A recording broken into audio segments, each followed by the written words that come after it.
Hello, I am Mike. Hello, I am Lily. Welcome to English Podcast Flow. This is the podcast where we help you improve your English with useful conversations.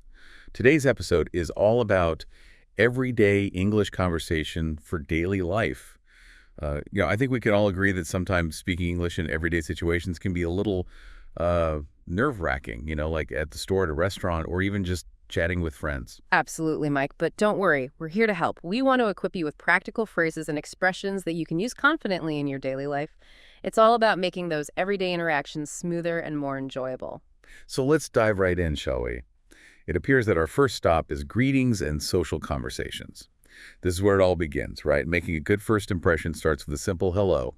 But studies show there are so many ways to greet someone depending on the context.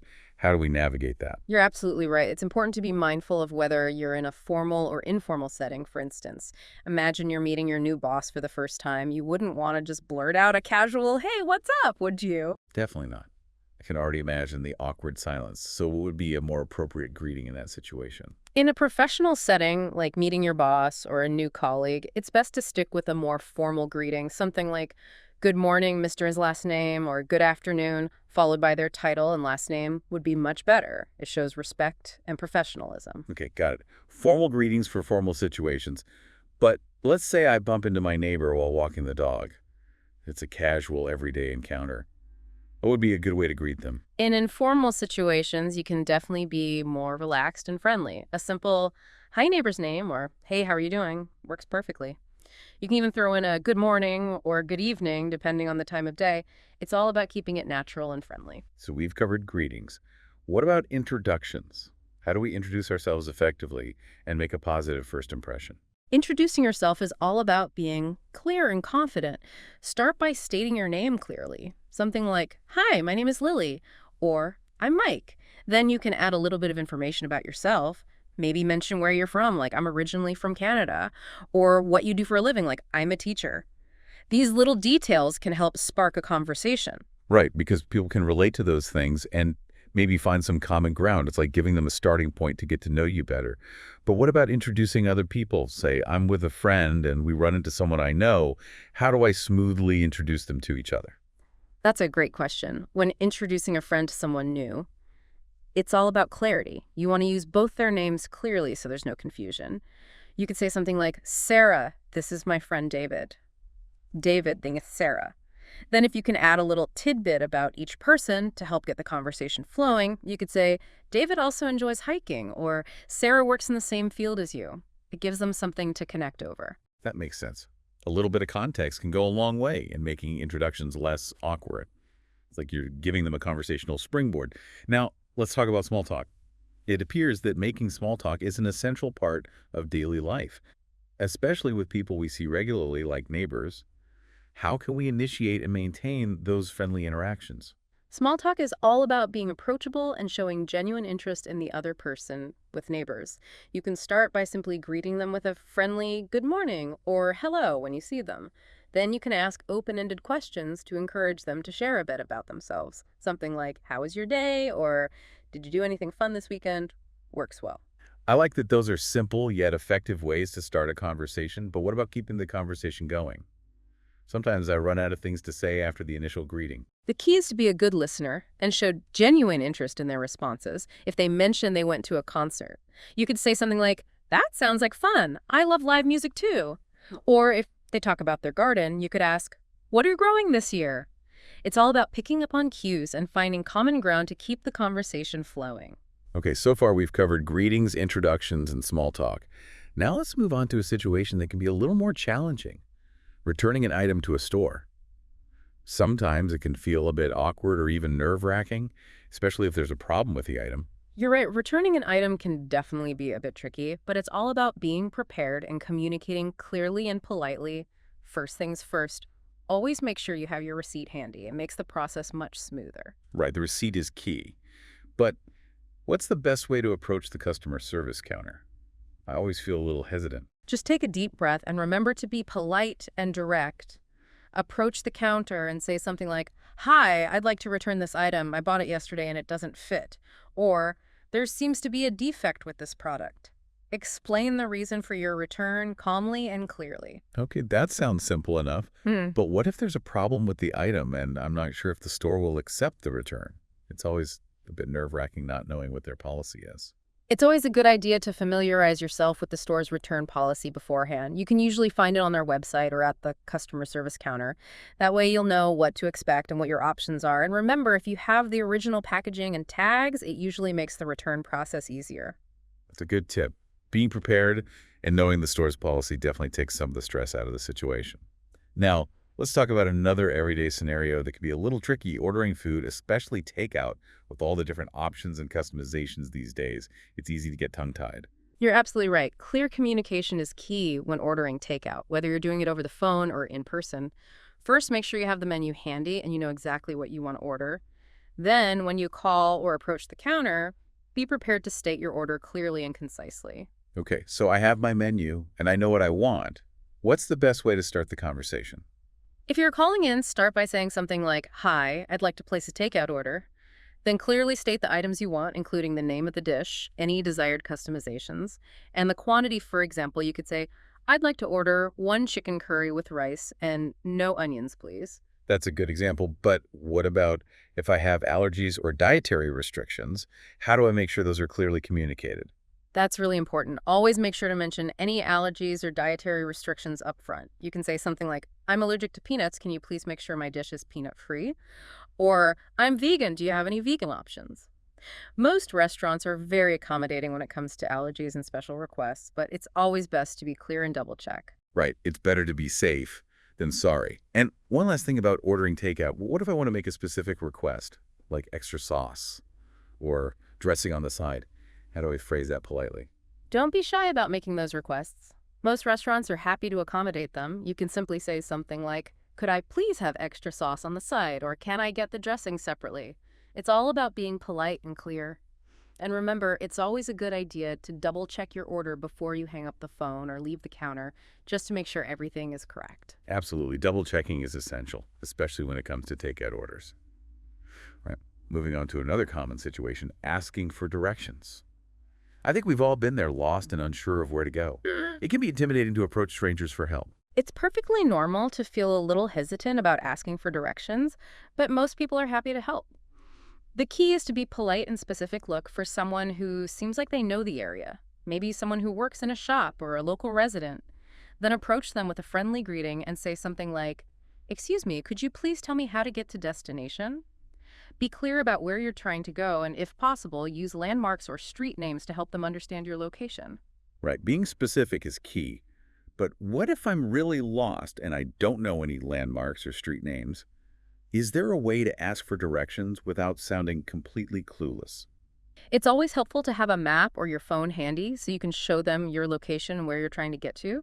You could say something like, "Excuse me, I'm a bit lost. Could you please show me on the map how to get to destination?"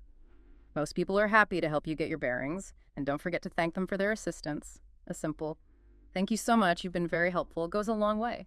Absolutely. Showing appreciation is important, especially when someone has gone out of their way to help you. Now, let's talk about another situation where clear communication is crucial, making doctor's appointments.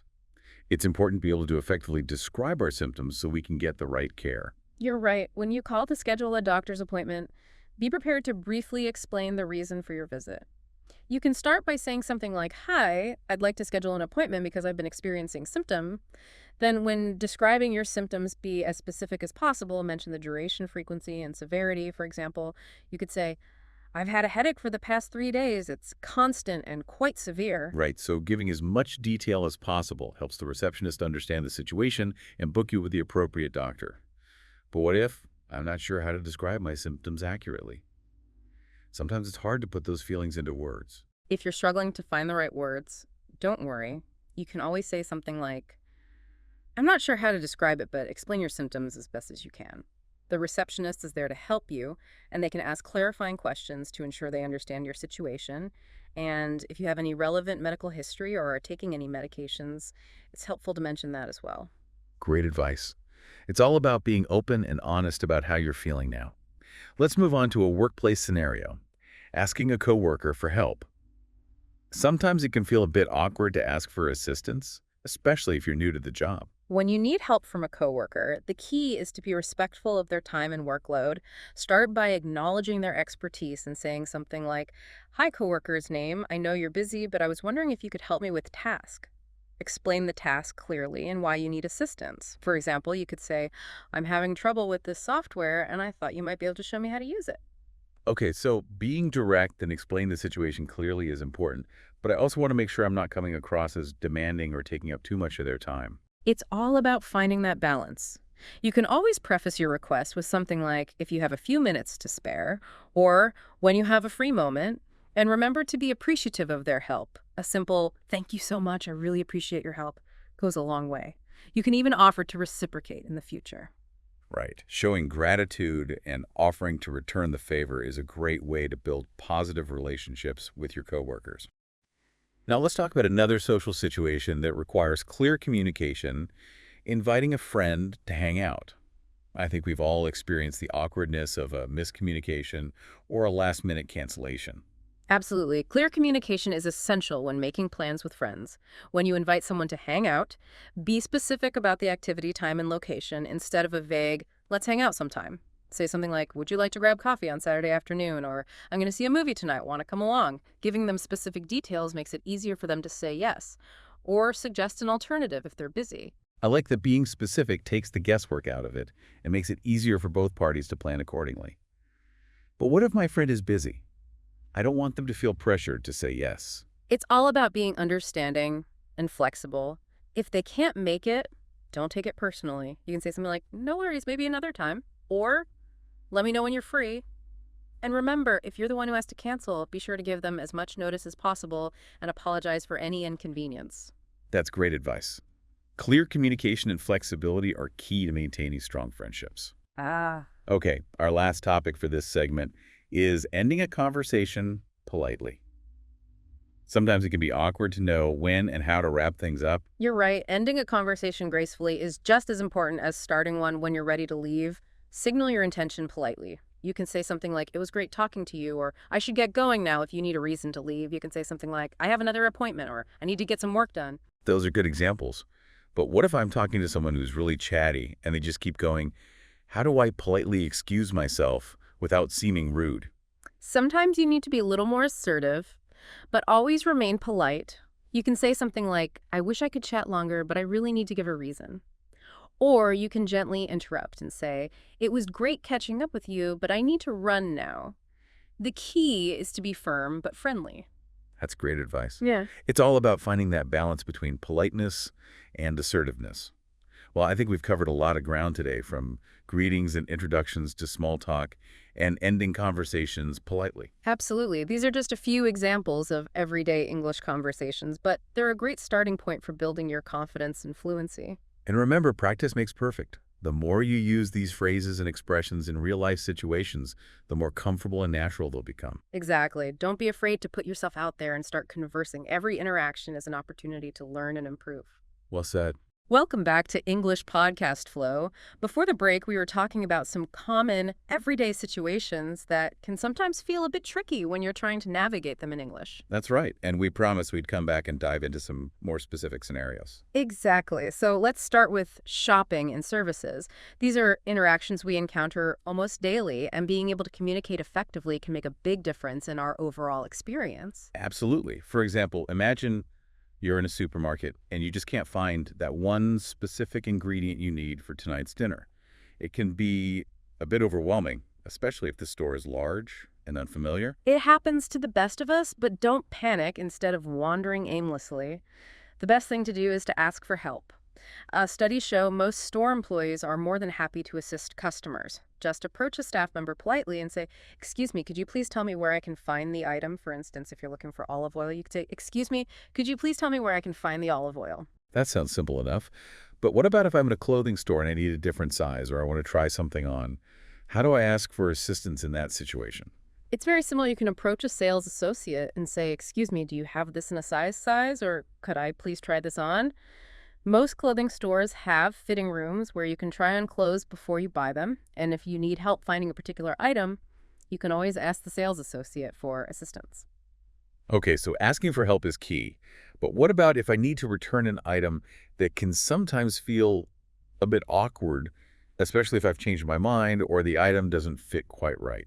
It appears that clear and polite communication is important when returning an item. When you approach the customer service counter, have your receipt ready and explain the reason for your return calmly and clearly. You could say something like, I'd like to return this item. I bought it yesterday and it doesn't fit, or there seems to be a problem with this product. Remember to remain calm and polite throughout the process. Right. It's important to remember that the customer service representatives are there to help us, and having the receipt definitely makes things easier. But what about if I'm interested in buying something, but it's a bit out of my budget? Is it okay to ask for a discount? It's definitely worth a try. It appears that asking for a discount is all about being polite and indirect. You can try saying, are there any discounts available for this item? Hmm. Or, is this item on sale?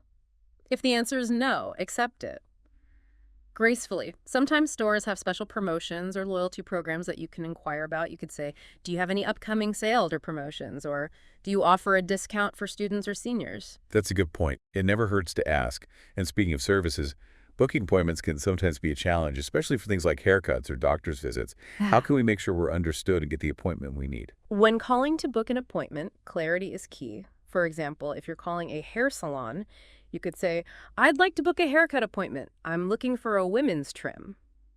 If you have a preferred stylist, be sure to mention their name, then specify your availability. You could say, I'm available on weekdays after 5 p.m., and before ending the call, confirm the date, time, and location of your appointment. That way, there are no surprises. Confirmation is key. I've definitely had those moments Yeah. where I show up for an appointment only to realize it's on a different day or time than I thought. Now let's move on to another everyday interaction, interacting with cashiers. This is something we do almost daily, whether we're at the grocery store, a coffee shop, or a clothing store. It appears that interacting with cashiers is often a quick and simple exchange, but it's still important to use polite and appropriate phrases when you're ready to pay.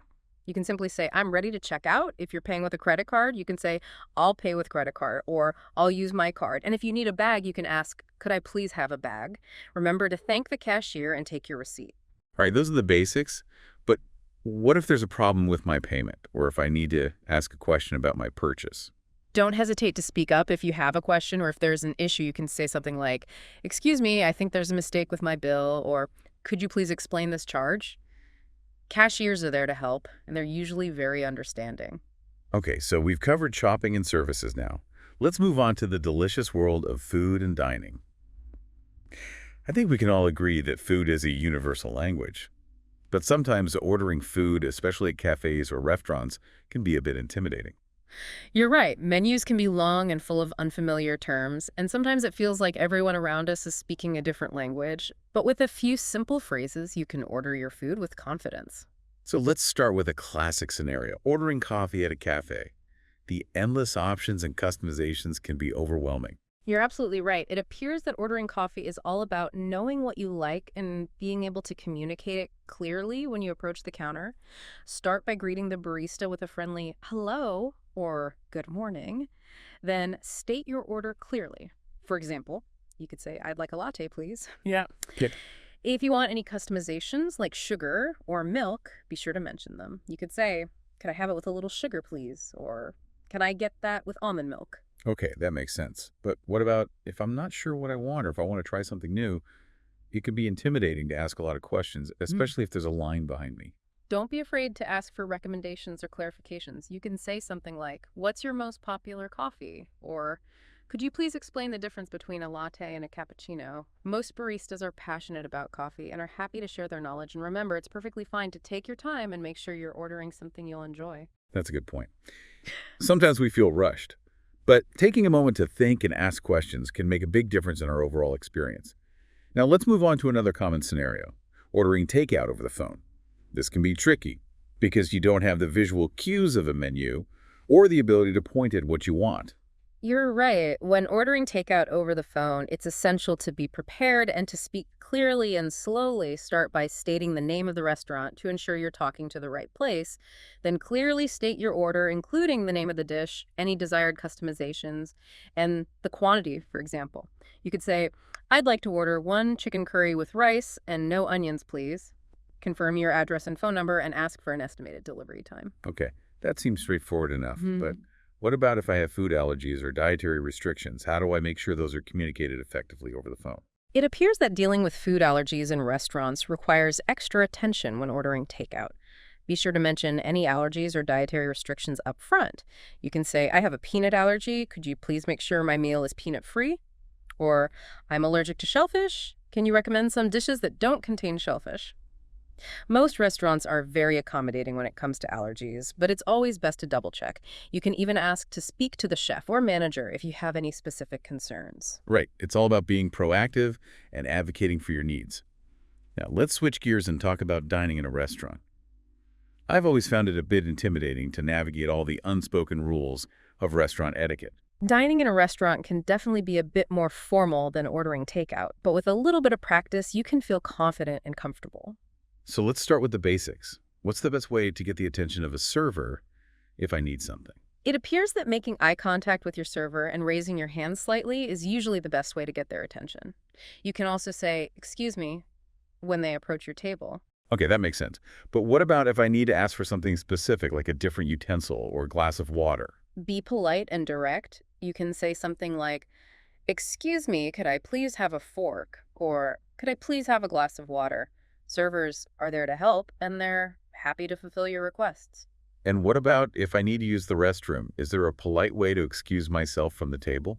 You can simply say, excuse me for a moment, or I'll be right back. There's no need to go into detail about where you're going. Okay, those are helpful tips. Now, let's talk about a slightly more challenging situation, complaining about a wrong order.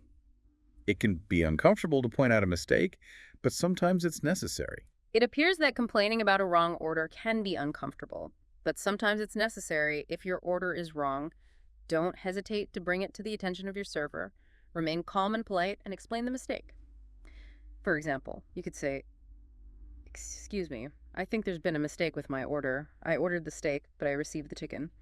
The server should be happy to correct the mistake and ensure you receive the meal you ordered. Right. It's important to remember that mistakes happen, and most restaurants are happy to correct them.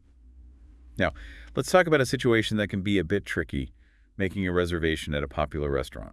It appears that making a reservation at a popular restaurant, especially on weekends or during peak hours, can be essential. To make a reservation, call the restaurant directly and state your request clearly. You could say, I'd like to make a reservation for number of people on date at time.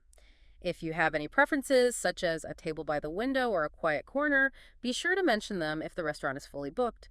Ask if they have a waiting list or if they recommend another time or date. That's great advice. Now let's move on to another important aspect of daily life, transportation, and travel. It appears that whether we're commuting to work, exploring a new city, or going on vacation, being able to communicate effectively is essential for a smooth and enjoyable journey. Absolutely. Transportation and travel often involve interacting with strangers and navigating unfamiliar situations, so having a good grasp of English can make a big difference. Let's start with a common scenario that we've all experienced at some point, asking for directions, whether we're lost in a new city or just trying to find a specific location in our own neighborhood.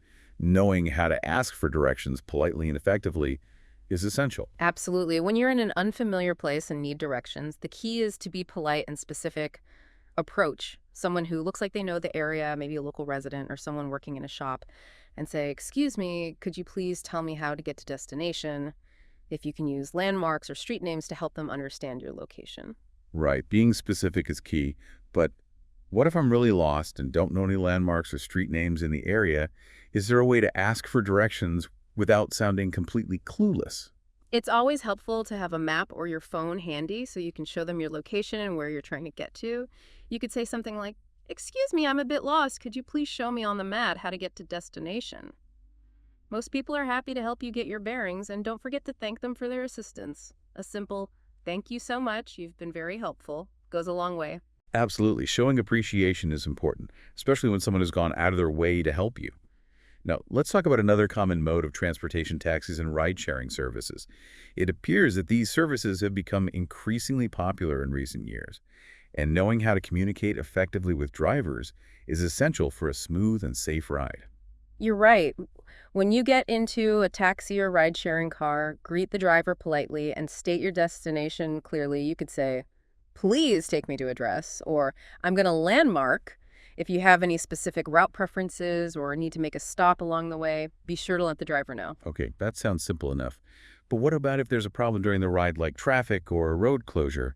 How do I communicate that with the driver? Don't hesitate to speak up if you have a concern or if you need to adjust the route. You can say something like, "Excuse me, there seems to be a lot of traffic. Is there a quicker way to get to destination?" Or, "I need to make a quick stop at location. Would that be possible?" Most drivers are flexible and will try to accommodate your needs. That's good to know. And what about if I need to ask the driver to wait for me while I run a quick errand? You can simply say, "Could you please wait for me here for a few minutes? I need to run into location quickly." Just be sure to be mindful of the driver's time and offer to pay for any extra waiting time. Right. Being considerate of the driver's time is essential. Now let's move on to another form of transportation that many people use: trains and buses. Trains and buses can be a convenient and affordable way to travel, but they can also be a bit confusing, especially in unfamiliar cities or countries. Absolutely. It appears that navigating train stations and bus terminals can be overwhelming, and buying tickets can sometimes feel like a challenge. What are some essential phrases we can use to make these interactions smoother? When approaching a ticket counter, start by greeting the attendant, then state your desired destination and travel dates. You could say, "I'd like a ticket to destination for date." Ask about different ticket options, such as one-way or round trip, and inquire about the schedule. You could say, "What time does the next train to destination leave?" Or, "Is there an earlier bus available?" Right. It's important to gather all the necessary information before making a purchase. But what if I need to ask for something specific, like a window seat or a seat near the front of the bus? Don't be afraid to make these requests. You can say something like, "Could I please have a window seat?" Or, "Is it possible to get a seat near the front?" Attendants are usually happy to accommodate those requests if possible. And what about if I need to ask for help finding my platform or gate? If you're lost or unsure where to go, don't hesitate to ask for help. You can approach a station employee and say, "Excuse me, could you please tell me where to find platform number?" Or, "Could you please direct me to gate number?"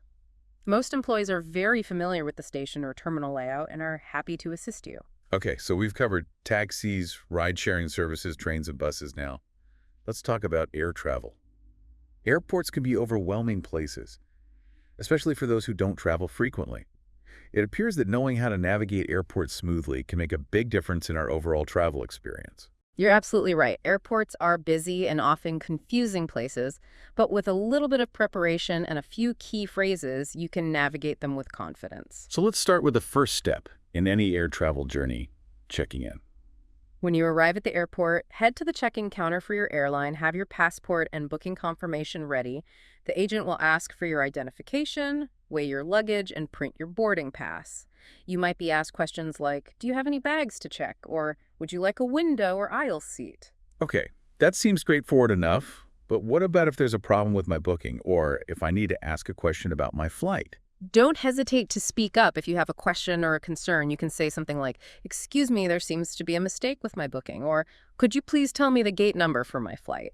Check-in agents are there to help, and they're usually very knowledgeable about airport procedures. Right, it's important to remember that airport staff are there to assist us now once we've checked in and gone through security. Hmm. What are some other essential phrases we might need at the airport? If you need to find your gate, you can ask an airport employee, "Excuse me, could you please direct me to gate number?"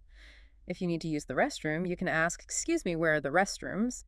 And if you need to change money or buy something, you can ask, "Excuse me, where can I find a currency exchange?" Or, "Where are the shops located?" Those are all helpful phrases. Now, let's talk about the next step in our air travel journey: boarding the plane. When your flight is called for boarding, listen carefully to the announcements and follow the instructions of the gate agents. You'll usually need to present your boarding pass and identification once you're on the plane. Find your seat and stow your carry-on luggage in the overhead compartment or under the seat in front of you. Okay, those are the basics of boarding. But what if I need help finding my seat or stowing my luggage? Don't hesitate to ask a flight attendant for assistance. They are there to help you and ensure your comfort and safety during the flight. You can say something like, "Excuse me, could you please help me find my seat?" Or, "Could you please help me stow my bag?" That's great advice. Now let's talk about what happens once we arrive at our destination. Upon arriving at your destination, follow the signs for baggage claim to collect your checked luggage. Then you can proceed to customs and immigration if required. If you have any questions or need assistance, there are usually airport staff available to help you. Right. It's always good to know that help is available if we need it now. Let's talk about the final step in our travel journey: checking into a hotel. It appears that checking into a hotel is usually a straightforward process upon arriving at the hotel. Approach the reception desk and greet the staff, politely state your name and booking confirmation number. You could say, I have a reservation under the name, your name. The receptionist will verify your booking, ask for your identification, and provide you with your room key. Okay, that sounds simple enough. But what about if I have any special requests, like a late checkout or a room with a view? Don't hesitate to mention any special requests when you check in. You can say something like, I'd like to request a late checkout, or is it possible to get a room with a view? The receptionist will do their best to accommodate your requests. That's great advice. Now let's switch gears and talk about health and emergencies. These are situations where clear communication can be absolutely crucial. It appears that being able to effectively convey our concerns and needs in these situations can make a big difference in the outcome. You're absolutely right. When it comes to health and emergencies, clear and concise communication can be life-saving. You're absolutely right when it comes to health and emergencies. Clear and concise communication can be life-saving. Let's start with a common scenario, making doctor's appointments. It's important to be able to effectively describe our symptoms so we can get the right care. Absolutely. When calling to make a doctor's appointment, clearly state the reason for your visit. You can say, I'd like to schedule an appointment because I've been experiencing symptoms. Be specific about the duration, frequency, and severity of your symptoms. This helps the receptionist understand the urgency and book you with the appropriate doctor. Right, giving as much detail as possible helps ensure we get the right care. But what if I'm not sure how to describe my symptoms accurately? Sometimes it's hard to put those feelings into words. If you're struggling to find the right words, don't worry. You could always say something like, I'm not sure how to describe it, but explain your symptoms as best as you can. The receptionist is there to help you, and they can ask clarifying questions to ensure they understand your situation. And if you have any relevant medical history or are taking any medications, it's helpful to mention that as well. Great advice. It's all about being open and honest about how you're feeling now. Let's move on to a situation that can be quite stressful describing symptoms to a doctor. I think we've all been there feeling nervous and unsure how to explain what's wrong. It appears that describing symptoms accurately can be challenging, especially when we're not feeling well when explaining your symptoms to a doctor. Be as specific as possible. Use descriptive words to convey the sensation, location, and intensity, for instance. You can say, I've had a sharp pain in my lower back for the past week. It gets worse when I sit down. If you have any other relevant medical history or are taking any medications, be sure to mention that as well. Right. The more information we provide, the better equipped the doctor is to make an accurate diagnosis. Now, let's talk about another important aspect of healthcare navigating pharmacies.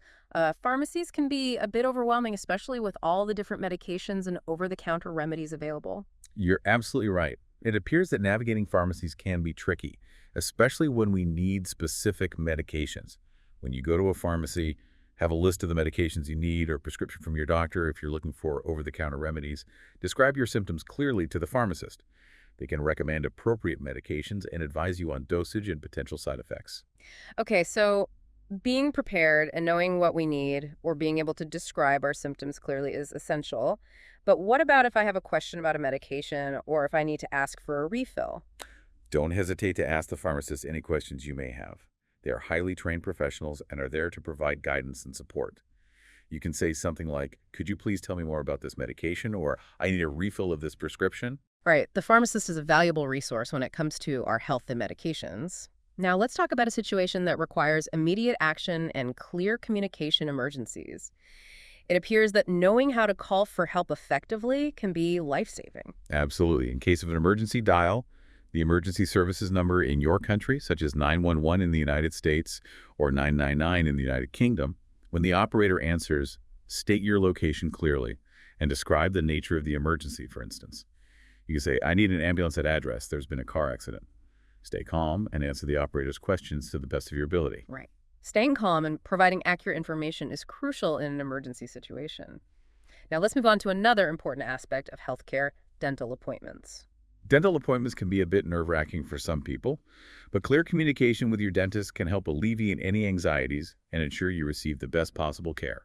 So let's start with the basics. What are some essential phrases we can use during a dental checkup? It appears that communicating effectively with your dentist is key to a successful appointment during the checkup. Use descriptive language to explain any pain or discomfort you're feeling.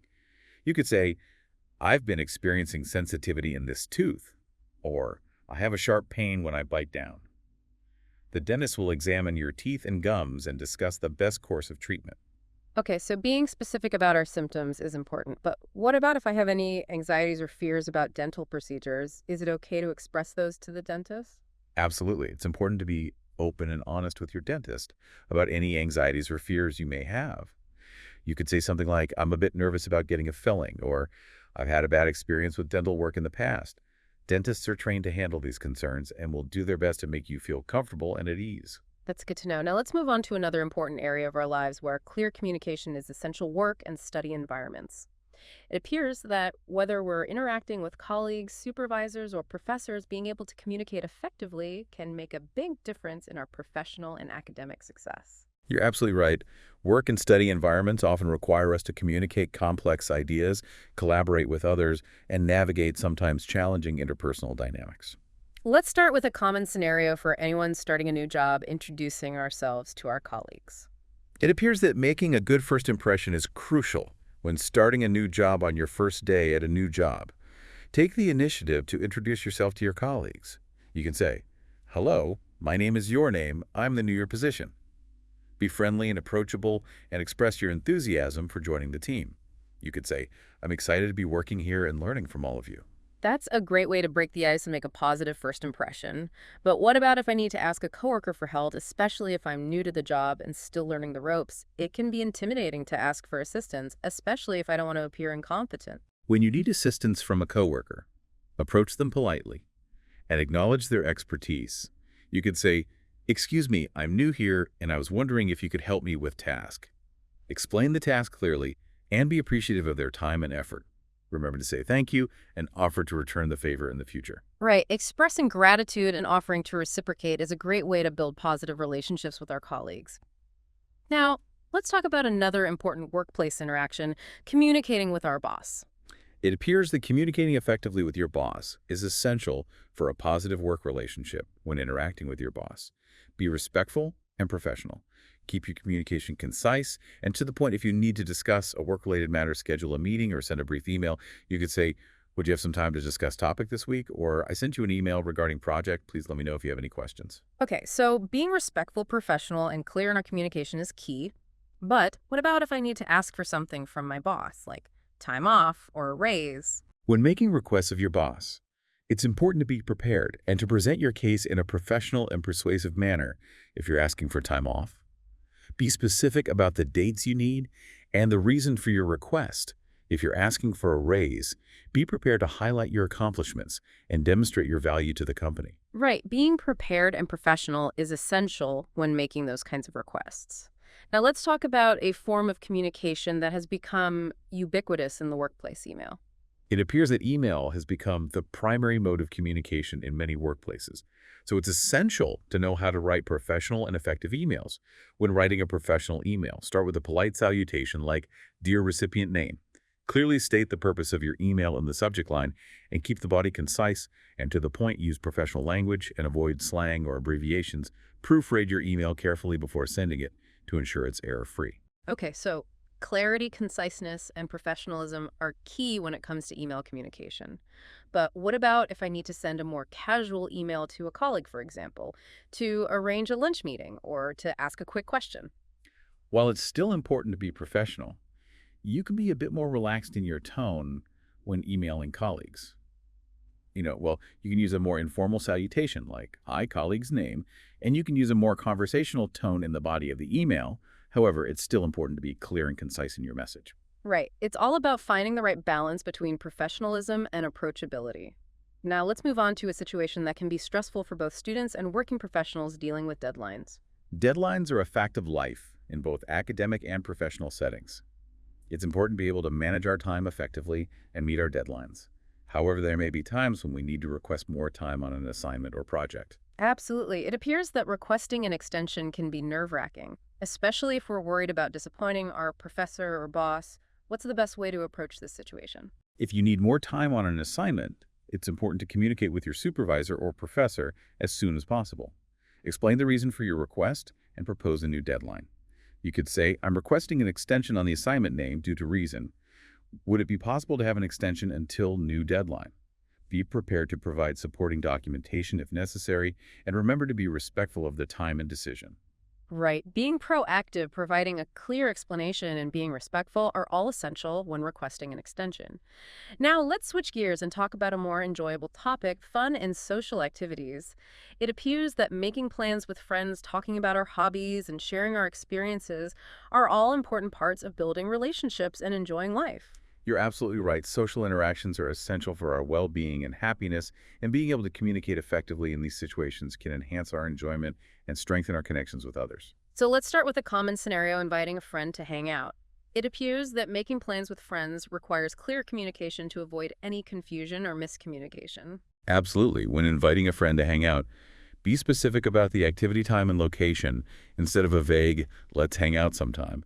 Say something like, would you like to go to the movies on Friday night? Or let's grab dinner on Saturday evening. Giving them specific details makes it easier for them to say yes or suggest an alternative if they're busy. I like that being specific takes the guesswork out of it and makes it easier for both parties to plan accordingly. But what if my friend is busy? I don't want them to feel pressured to say yes. It's all about being understanding and flexible.